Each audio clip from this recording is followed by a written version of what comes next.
I was really interested in your backstory. So, I Yeah. read the post on LinkedIn, so I'd love to hear about that.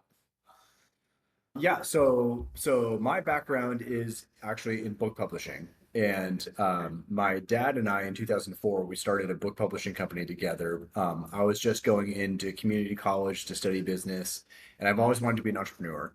And back in the early 2000s, they didn't have very good entrepreneurial paths in college. They've gotten better from what I hear, but at the time, it didn't exist. So I dropped out of school to help my dad start this book publishing company, and it was a great experience. It was fun, learned a lot. It was my college education essentially was running a company, but never made a lot of money. And as we went through this, one of the things that I just became very acutely aware of was no matter how great our books were, nobody had to have it. It was always a discretionary purchase.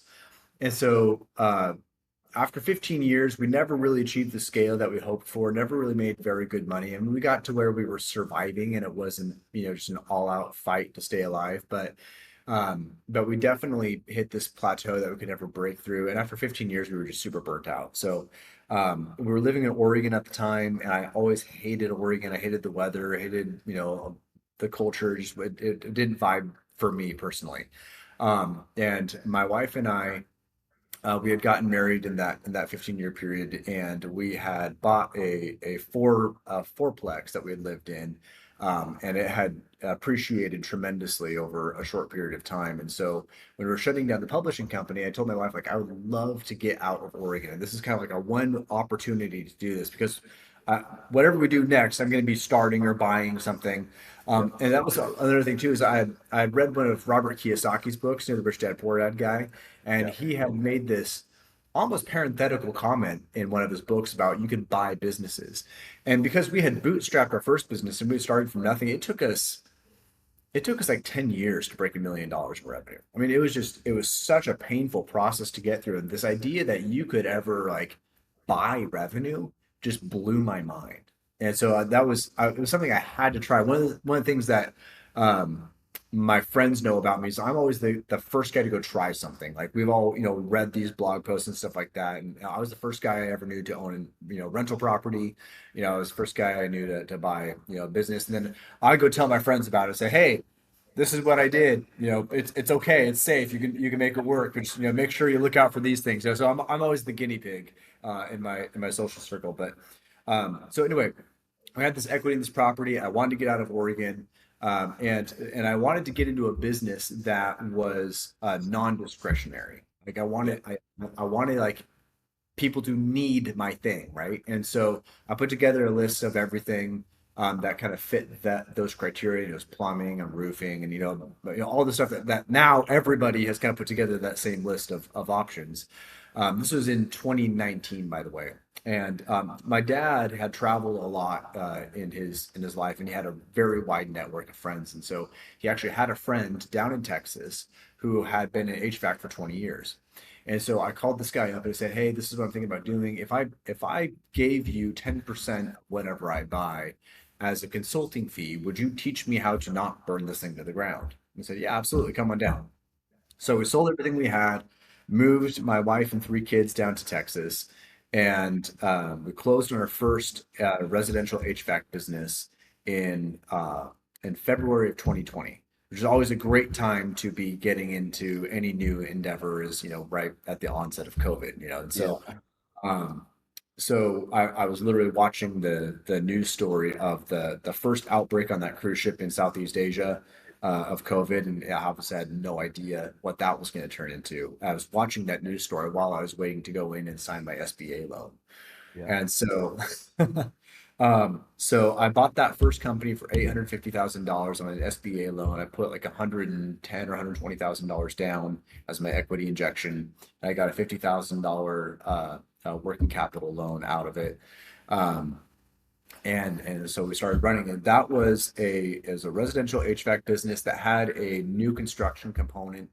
Um, and it was doing between 800 and a million per year in revenue, about $250,000 of SDE, right around there.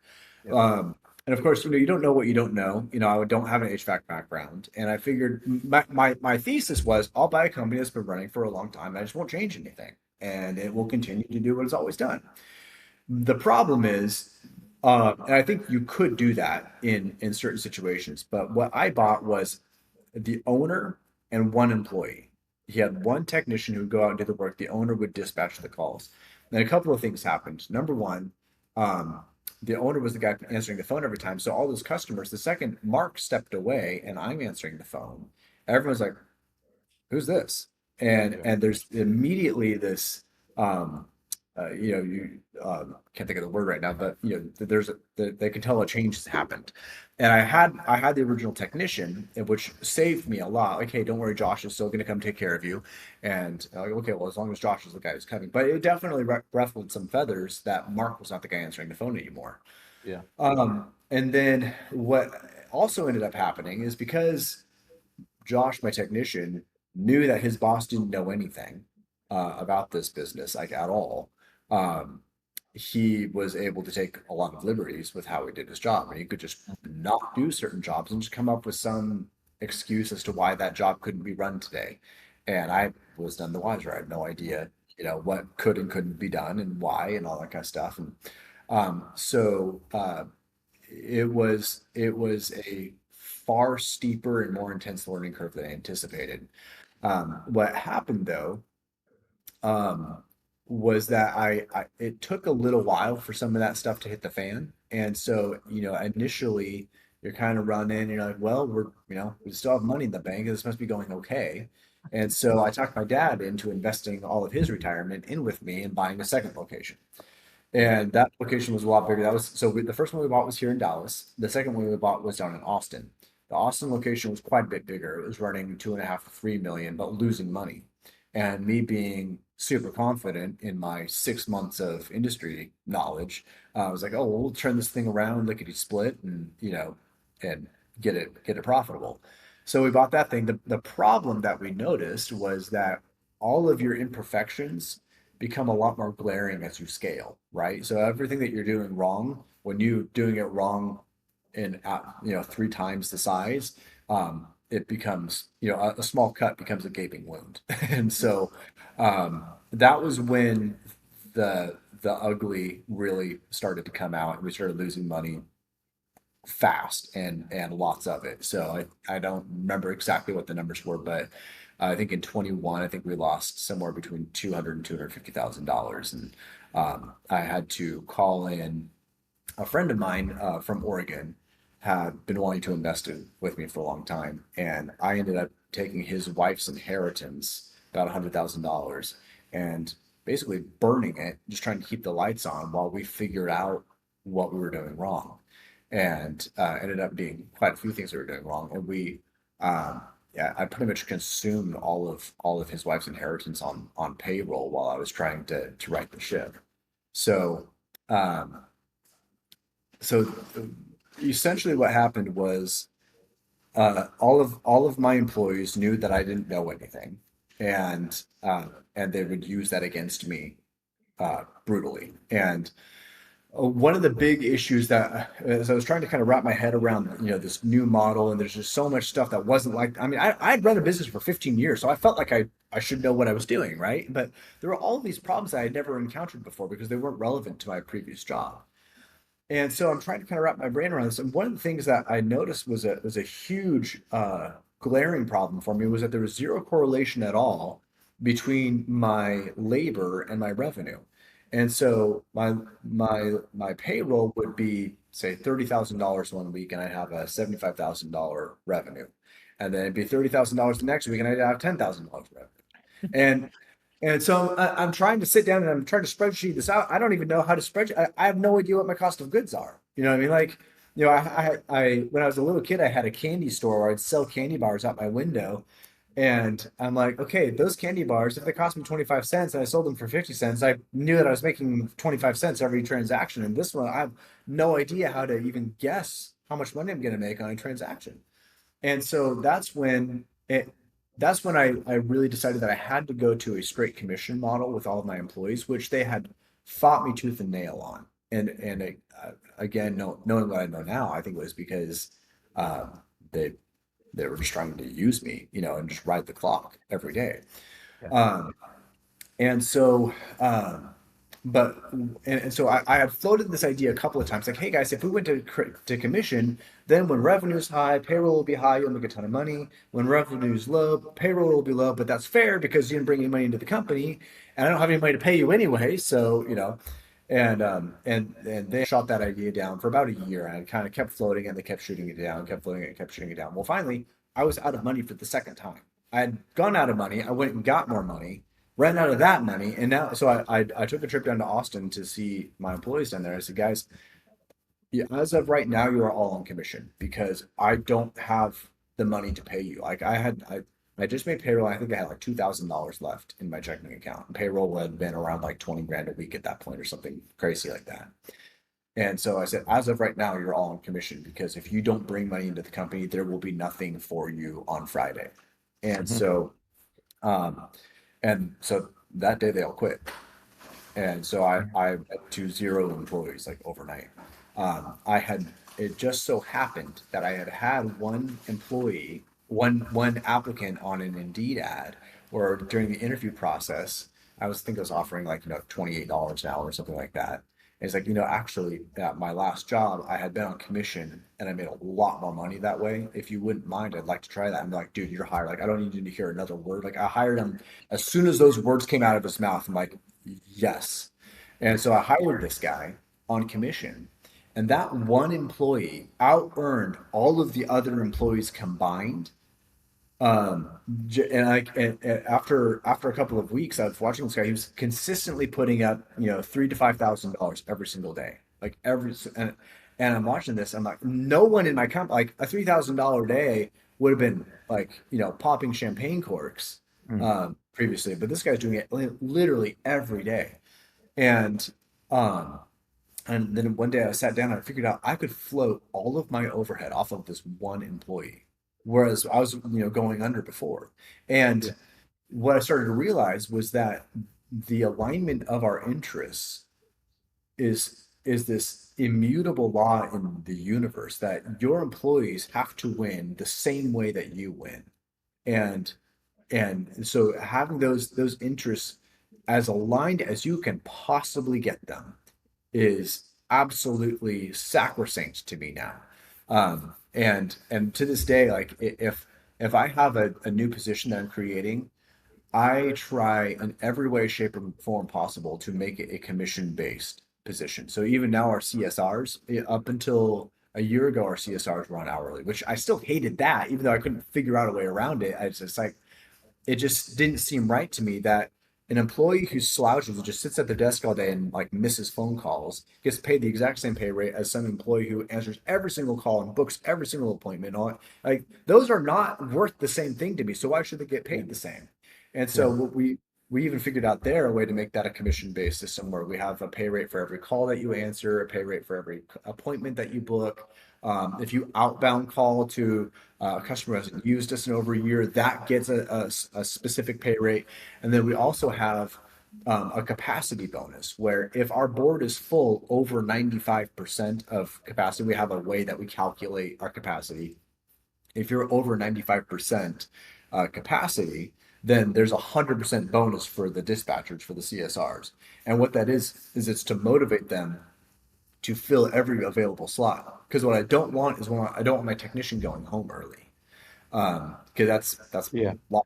So, you know, so that was kind of one of those lessons that I learned is we have to be completely 100% aligned in our interests. If there is a way that you win and I lose, you're going to pick your win every time, but that's costing me money, and vice versa. And once we figured that out, that's when things turned around. But there was about a 3 year period where it was there was a day where I actually hid under a blanket because I was, and I'm not exaggerating at all. I pulled the blanket over my head and I just like I didn't cry because my tear ducts didn't work, but inside I was crying. You know what I mean? And but once we got everyone aligned on our incentives, and now when you win, I win. And when I have a bad day, you have a bad day. We share the pain, we share the wins together. That was what absolutely transformed things. Yeah. Um, but Sorry, go on. go for it. No, I was just going to say that feels like the you have to go through that lesson to figure Yeah, that one out, don't you? It's not the way most people do it. right, right, So what exactly. was the so do you think it was worth buying that second company then if you ended up getting rid of everybody? I know you got the lesson out of it, but would you when you Well, have you bought yeah, any more actually, I mean, companies? we still great. We still do really well off of that company today, even though, like, I mean, we essentially burned it to the ground and had to kind of rebuild it. Yeah. Yeah, no, that company has actually been a very good investment for us. Yeah. So how many companies do you have in the group now? Do you have those two HVAC originals and Yeah, more? Or? so we've closed on 7 deals so far. We are wrapping everything up into one brand now. We for a while we were experimenting with this thing of kind of having multiple brands, but we just feel like it's operationally much simpler to kind of have everything under one brand. And Yeah. so as we buy stuff, we tuck it into to our current operation, and we're called Done Right HVAC Services. So. But then is it all based around Texas? Like, or what's the plan there? Yeah, right now we're just in Dallas and Austin. I do very badly want to get into the other markets, but I haven't found I need a good manager who can be boots on the ground. And I don't have that guy ready to send right now, so I don't feel like it'd be a good move to open Yeah. up and market yet. Finding the right people to manage the technical side is a tough one, isn't it? Because I guess they've got to know the business side, the technical side, and then you've got to build up trust. It sounds like with the new model though, if you're attracting in people who want that, that should be Yeah. a bit of a shortcut to finding the right person. Yeah, well, I mean that's another thing too about the compensation that you offer. It will attract a certain personality. So Mm. if you're offering an hourly pay rate, you're going to get that guy who isn't extremely motivated. He might be a good worker. He might be an honest guy, and he might give you an honest day's work for that wage. But when you offer commission-based pay, you're getting a guy who is self-confident and driven, and that's why he wants the commission. And so you get just a different personality applies for that job. Yeah, this is the thing as well. Like you got all the overhead and cost in getting people to the site, whether it's someone's home or or a Yeah. business. They need to be able to upsell correctly, don't they? You don't want Yes. to have two operations to sell. Right. Right. No, sales is a huge part of success in the trades, and I don't think, particularly like if you're out there looking to buy a company, the company you buy, the old owner very likely does not understand that. And that's honestly why there's a lot of opportunity here is because they think that their job is to go in and fix your air conditioner, when really your job is to sell them solutions to their problems. It ultimately is a sales game. Um, anyone can really fix an air conditioner, but it's the salesmanship that will actually keep you alive. Yeah. So, So yeah. when these techs are out there and having a 3, 4, 5K day, is that like they're going in for a initial call with the customer, but then they're seeing other things that they can help with and like Yeah. adding on to that original sale, or are they going next door and saying, "Hey, do you need any help?" Yeah, so this was a big breakthrough for us, or actually a few big breakthroughs for us. But one of them is like a capacitor is a very common failure point on an air conditioning unit.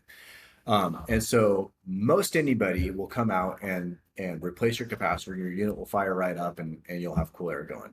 But the problem with that, and what most people don't understand, is that that capacitor actually failed for a reason. Something broke it.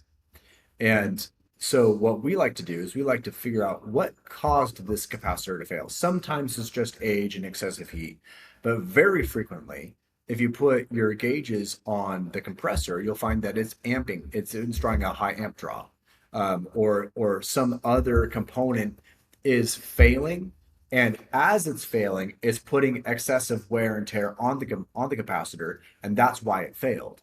And Yeah. so we'll swap out the capacitor, we'll get you cold air today, but also, Mr. Homeowner, you do have this other problem here that we would recommend addressing now before it goes down again. And Yeah. that's where a lot of our revenue comes from is by digging down another layer or even two layers to find every problem. And so the bad capacitor is what gets us in the door. But once we're in there, we tear the whole system apart. We look for everything that's wrong with it. And we don't pressure anyone to do anything, but we do make them aware and say, hey, Mr. Homeowner, yes, this we'll get you cooling today with this $400 fix. However, here's four other things that you should be aware of, and we would recommend you take some sort of action on, because if you don't do it today, you'll be forced to next year. And when you're forced to, it's going to happen on a 105-degree day, and we're going to be booked out 72 hours, and you're going to be without. So Yeah, if we jump yeah, on it now, we can control that downtime. yeah. So So getting them to be preventative rather than reactive. absolutely. Absolutely. And that's where we win a lot of business over that. Some people get pissed off and they think that you're just trying to, sell them stuff, and they can feel that way if they want to, but I always train my guys like, this isn't a pressure thing, this is an education thing. So Yeah. And is there like a certain demographic of the techs that really take to this? You know, do the so younger ones, are they more open to it? yeah, I would definitely say that that's true. The younger guys are way more open to it. The older guys have this mentality of, hey, it just needs a capacitor. All we're trying to do today is get this guy blowing cold air again. That's the only mission. The younger guys, I think, have a deeper appreciation. I mean, number one, for salesmanship and making money, but also for really, you know, understanding the full context of what's going on, because like I said, nothing usually breaks in isolation. There's usually a second cause. So one thing that we see happen a lot is we'll go out on a call where somebody just had a brand new unit installed. Well, the problem is, like, let's say you had a 3-ton system that you pulled out, you put a 3-ton in, and let's say your old system was 20 years old. Well, the engineering that goes into a 3-ton now is very different from what it was 20 years ago, and the rate of airflow that they build their process around is a lot higher. So if you put in a brand new system into an old house, very likely you have restricted ductwork, because you might have required, say, 1200 CFM in the old system, and the new one is designed for 1500. And so we'll go in behind someone else's install and say, and find all of the stuff that's wrong with the system. And again, will cause premature failure, because if you don't have sufficient airflow, you cause high amp draws in your blower motor, you raise head pressures on the compressor, on the evap coil, which can cause burned up motors, leaks in your evaporator coil, overamping on your compressor. I mean, basically, you're choking the life out of your machine slowly. And you'll have a failure at year 5 instead of year 15. Yeah. Yeah. So you've seen a lot of this, and you can probably see from the call sheet, oh, this is going to be one of those types. Yeah. Yeah. Exactly. Exactly. And how do customers discover you? Is it like obviously the business was established? I'm thinking about the Austin one, the bigger one. Yeah, obviously Yeah. had a reputation and a brand name down there. How do people come in? Is it mostly like inbound? They've heard of you before, or do you run lots of ads and have an Yeah, outbound mode? so this is a big part of why I like the acquisition process. So I view acquisitions as my marketing. That is a replacement for my advertising. And what I love so much about that is when I buy a company, and let's say they had 2,000 inbound calls last year, I know I'm going to get approximately 2,000 inbound calls this year. On top of that, almost nobody does actual outbound marketing to their current database. And so that's something that we're huge on. So I'm actually about to close on a deal right now that has 3,000 customers in their list, and they ran 600 calls last year. So saw about 20% of their list. Yeah, I think I can double or even triple that call volume just by calling all 3,000 people in that list and saying, hey, we're the new owners. We'd love to introduce ourselves and give you a free tune-up. Just yeah, by doing that, we can triple our call volume, and we'll give them a free tune-up to do it. And our process is so good, and our guys are so good, and we've got such a great experience that we'll rope them in as our customers. But to give a free tune-up costs me like $100. But if I get in there and the last guy was not as thorough as we are, we're going to find $5,000 worth of, at least recommendations. Again, they might not take any of them, but we'll find $5,000 of recommendations, and we'll show them pictures to show the corrosion and the rust and the, leaking oil and all that kind of stuff. So we're not lying. We're going to show them, pictures of all of this. and say, you tell me where you want to go with this. Yeah. And frequently it's a system replacement, and so it's a $12,000 sale they make there. Is most of your work in residential for the homeowner, or do you do much commercial?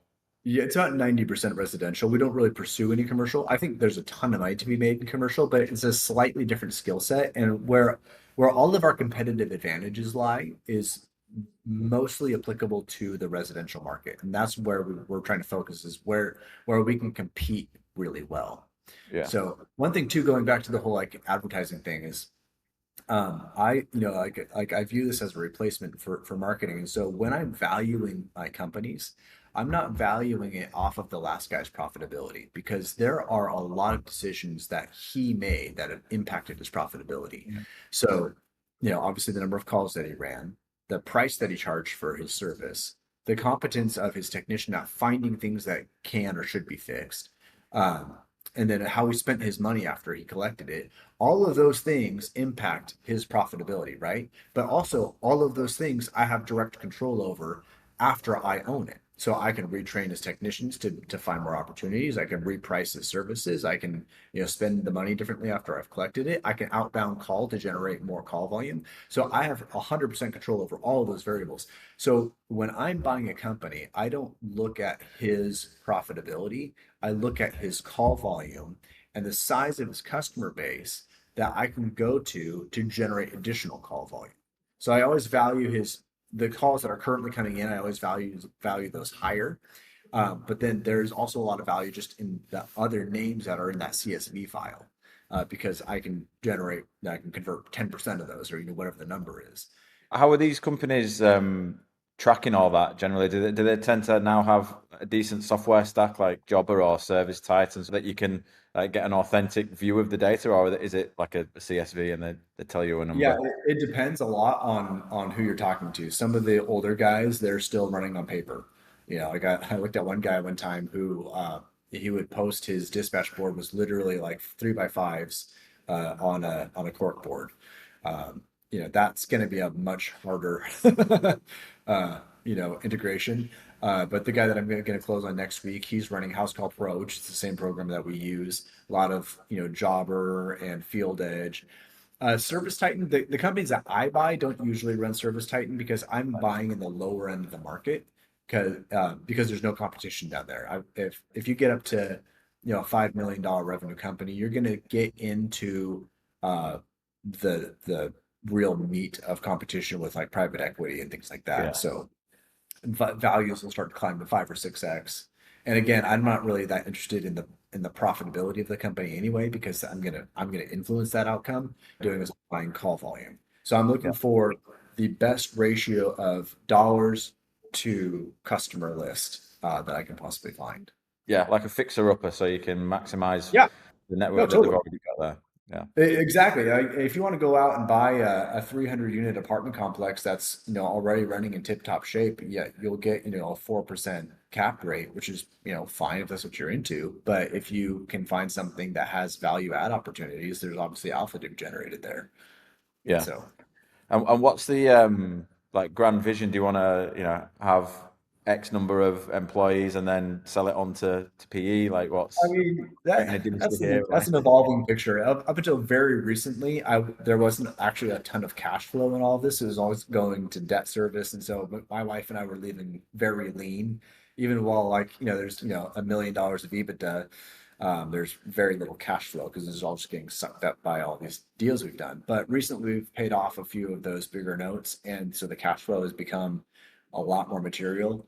Okay, if I'm actually getting paid well for this, then maybe we'll stick with it, because the thing is, like, if we had a liquidity event, it would actually create a problem for me, because now I have all of this capital I need to redeploy. I probably signed a non-compete, so I can't redeploy it into HVAC, or he's not in Dallas. I'd have to relocate somewhere to redeploy it into HVAC. Mhm. And this is the industry that I know. Not that I can't learn a new industry, but I don't know of another industry that I feel like has this same kind of potential. And also, I feel like you're introducing risk by having to go out and re-go through all of this pain. And so right now, I'm just not seeing a lot of reasons to sell. Yeah. And there's still so much room to grow in this. I mean, like, Yeah. you You're know, just getting as much. going out. You've been through that hard lesson and figured that part out. You might Exactly. Yeah, exactly. move It's like, man, on. once I've paid the tuition for that class, maybe I should just, reapply that knowledge over and over. Yeah, those scars aren't cheap. Um, That's true. I really think aligning people's incentives is such an important one. Often it's easy to think, oh, they're on paper, let's go and put some software in, but you have all the resistance from the existing staff. Maybe they don't want to move to a software tool. Well, that's a huge thing that we found is like we the changes that we bring to a company when we acquire them, they're always improvements. But it doesn't matter if it's just the fact that it's different, will send most of our inherited employees packing. Like it's very difficult for them to make a change in process because they worked for the last guy for 10 years and they did it a certain way. Now you're telling me we got to do it this other way. It might be a very innocuous change, right? It might be like, hey, we want you to take your notes, on an iPad instead of on paper, you know, and that can get guys to quit. It's weird. It's the craziest thing, but people will quit over strange stuff. Back in my business, when I was making changes, one of the regrets that I have is we made change too slow, and we tried to sort of train people a little bit too much and expected more than they really wanted to do. And actually, looking back, the Right. best thing to do was to just completely start from scratch again. So, do you think you've refined and figured out that process fully when you go into a new business that you've just bought? Yeah, I mean, I think you and I are on the same page, and I will always give somebody the opportunity to onboard with us, and I'm not asking you to quit, but you do have to play by our rules and follow our processes. And, but so my attitude when I go into a company is these guys are all going to end up self-eliminating over the course of 6 months to a year. And so I just know that going into it that, if this company needs four technicians or, has four technicians, I'm going to probably need to hire four technicians over the course of some period of time. Yeah. So I just kind of have that plan in the back of my mind. What's hiring like at the minute? Because obviously here there's a skill shortage and good people are hard to find. Like, how do you approach that? That has been a huge challenge for us this year, particularly. It wasn't in the past, actually. We did very well in the past, but this year it has gotten really hard. And so um, one of our to-dos this year is to build our own tech school. And so there are technical, schools out there. And so what we're going to do is we're going to hire graduates from those programs who basically have a general familiarity with HVAC, but maybe not a lot of like practical knowledge. And we're going to kind of give them like a remedial course because we just don't trust that they learned everything that we need them to Yeah.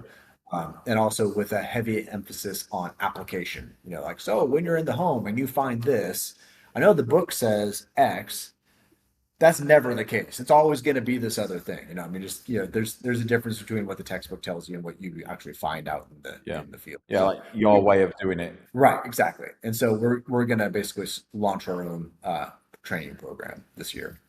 Yeah, when people go through the trade school, because I did some research into that previously, and yeah, it feels like it's a very baseline start point, and then you're out Right. into the world, and it's a lot different to what the textbook teaches you. There also seems to be a big variance on the trade schools, like Yeah. how long it takes, how much it costs, Yes. reviews. There doesn't seem to be one that's a standout as the best. And when you go Yes. on, go on the forums, you can see people just have a wide range of experiences from the trade schools. So I guess maybe the fact that they've been through a trade school, that's a positive signal, right? They've shown to you that they're committed, they've Right. funded it some way, and they're Right. worth taking the shot on. Exactly. Yeah. Yeah. That's the premise that we're going to work from, and we'll see how it goes. So what's the next thing that's on your mind that you want to get sorted? Pricing. Yeah, um, you have to have a very clear idea of pricing because and I think you and I commented together on this post, but I did the math the other day and I have $200 in overhead per call that I run in the course of a month. So if I have $140,000 of insurance and rent and dispatcher fees and just all of the things that it takes to keep the lights on, if I have 140 grand in a month and I run 700 calls in a month, then it cost me $200 just to get a tech to the door. And one of the areas where we were bleeding really badly early on, during those painful years, those hiding under a blanket years, is you'd have this capacitor that costs you $20 and you sell it for $250, and you think you just have a 12x markup and you're just making money hand over fist, and you don't realize you actually lost money on that call because it took you $200 just to get to the door. Yeah. So then you got your part costs, you're up to 220, and then you've got what you have to pay the technician, which if he's on commission and he's making 10%, that's another $25. So you're actually underwater on that call, even though you thought you had a 95% margin or whatever. And so we shoot for a 50 to 60% gross profit margin, and I try to net out my financing charges because one thing I've realized is that rounding errors are never rounding errors, especially as you scale. It's a rounding error at $1 million of revenue becomes $70,000 a year when you're at 6 million revenue. And so paying attention to those details in your pricing. So I try to be at 50 to 60% GP net of my financing fees, credit cards, and banking and all that kind of stuff. So that required us to raise our prices substantially higher than I realized they needed to be. Again, one of the areas where we generate so much alpha in these deals we buy is like this company that we just bought down in Austin here the other day. They would sell their equipment for if they sold a new system, it would be the price of the equipment plus like $4,000, and they felt like, well, now I'm making $4,000 on every job that I do. Well, number one, I know it sounds like a lot, but it's not nearly enough because if you take the number of calls that you run where you make nothing, and then you'd say 1 in 20 of them turns into a system sale, and you're making your $4,000. Well, you had to run 20 calls to get to that system sale. The math like doesn't math, and so it sounds like a lot. And so you gotta, we shoot for 50 to 60%. We're right now, I think last month we're at 56%. So we're always just like kind of trying to bump it up just a little bit, finding areas to trim and all that kind of stuff to kind of get an extra point here and there. Yeah. And has that affected or how has that affected the type of customers that you go after? Has it pushed you into different neighborhoods, or are people that you were serving before actually able to pay that higher price? You know what's funny is one of our best acquisitions is actually in a very low income rural area. I still can't explain it. The only guess I have is that the previous owner of that company left a lot of unfixed problems, and now we're going in and we're showing them all the stuff that the last guy kind of like ignored. Yeah. And so it might just be that there's just so much meat on the bone when we took it over in terms of just like, low hanging fruit to sell. That might be it, but they don't generally blink at the price.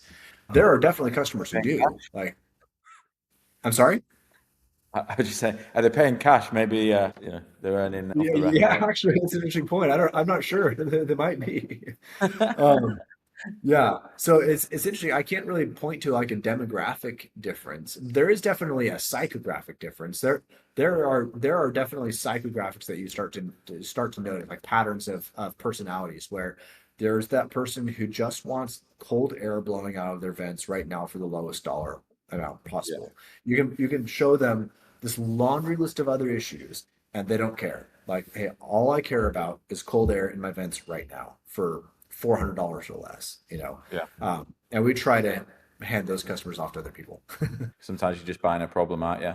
And Yeah, are these customers mostly like the homeowners, or do the renters also have a need for you, or would that cost go to the landlord? definitely homeowners. But yeah, for sure you want homeowners. Renters are really challenging. We have a few, and it's always a nightmare Yeah. because you end up in this fight of who's paying for the repair. Yeah. And then maybe just to sort of wrap up, you see a lot of activity on LinkedIn, M&A specialists, people with these like marketplaces of SMBs that are maybe available to purchase. How do you go about finding companies, and what does your process look like? Do you go and meet the owner? Do you get on Yeah, the phone? How do you? biz Or buy is that a sell. secret? It's so funny because I see so much hate for biz buy sell on it. Like it's just like the leftovers. It's what's been picked over. Yeah. Like honestly, I think every deal, but like one or maybe two were from this buy sell. Really? Yeah, it's just funny. And I don't know, maybe it's just because we have such a different set of criteria of what we're looking for than other guys. Maybe that's why. That is another item on my to-do list though. Once I develop that tech school and I can be assured of a continuous flow of workers, then that's the next thing that I'm going to develop is my own M&A team. So I'm going to hire some appointment setters to go out there and start calling through every HVAC company in Texas and start building out our own proprietary pipeline.